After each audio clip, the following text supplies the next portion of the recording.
En quoi le rituel d'humiliation que tu as traversé après l'énorme destruction de vie que tu as traversé aussi, donc là je m'adresse évidemment aux gens qui ont vécu gros, comme on dit, qui ont survécu gros, et je pense qu'en France, dans le monde, il y en a énormément, donc faut pas se sentir victime isolée, parce que oui, faut se sentir victime, parce que accepter d'être une victime, c'est le travail de guérison qui commence, le chemin de la vérité, c'est le travail de guérison, mais faut pas se victimiser. C'est quoi la différence?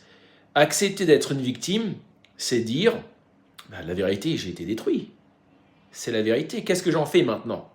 Malgré mes émotions négatives, j'apprends à me comprendre et j'apprends à me développer. Et j'apprends à faire peut-être de ça quelque chose de beau à l'avenir. La victimisation, c'est quoi?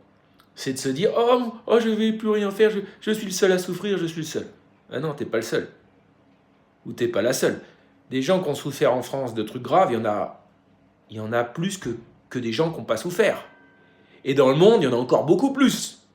Donc, bienvenue dans la plus grande communauté humaine de tous les temps. Ceux qui ont été victimes de lourds, de gros. Voilà. Maintenant, justement, si tu te dis, je vais faire partie de ce chemin de résilience et je vais faire partie d'une nouvelle France, d'une nouvelle humanité qui apprend à se comprendre, qui apprend à devenir une bâtisseuse de son monde intérieur et de son monde extérieur, sur les ruines de son ancien soi, ou moi, et ben voilà, tu es sur le bon chemin, ça prendra le temps que ça prendra, et sache que tu n'es pas tout seul, mets-toi en connexion avec les autres à distance, c'est marrant. Hein, psychologiquement parlant, je parle. Tu te sens moins seul, même si c'est que de l'imaginaire, c'est pas grave, tu sais que vous êtes très nombreux comme ça. Et alors, ce que je voulais dire, ah bah oui, le rituel d'humiliation et destruction, si tu arrives à passer ça, et à en tirer les leçons, à rester stable et tout ça, alors que tu traverses des trucs parfois compliqués, bah dis-toi qu'après, si tu as une mission de vie par rapport à tout ça, tu seras forgé, designé par la destruction que tu as vécue et l'humiliation que tu as vécue pour réussir dans la vie. Parce que c'est beau d'avoir les centres d'intérêt, les machins, les passions et même le drive.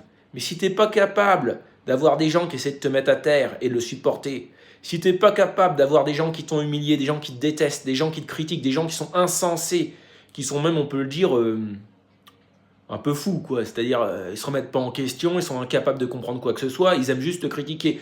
Si tu n'es pas capable d'avoir les gens qui t'ont détruit, qui ne s'excusent pas, bah comment tu vas faire après quand tu vas gérer gros dans ta vie? Quand tu vas gérer peut-être un truc important dans ta vie? Peut-être très important même.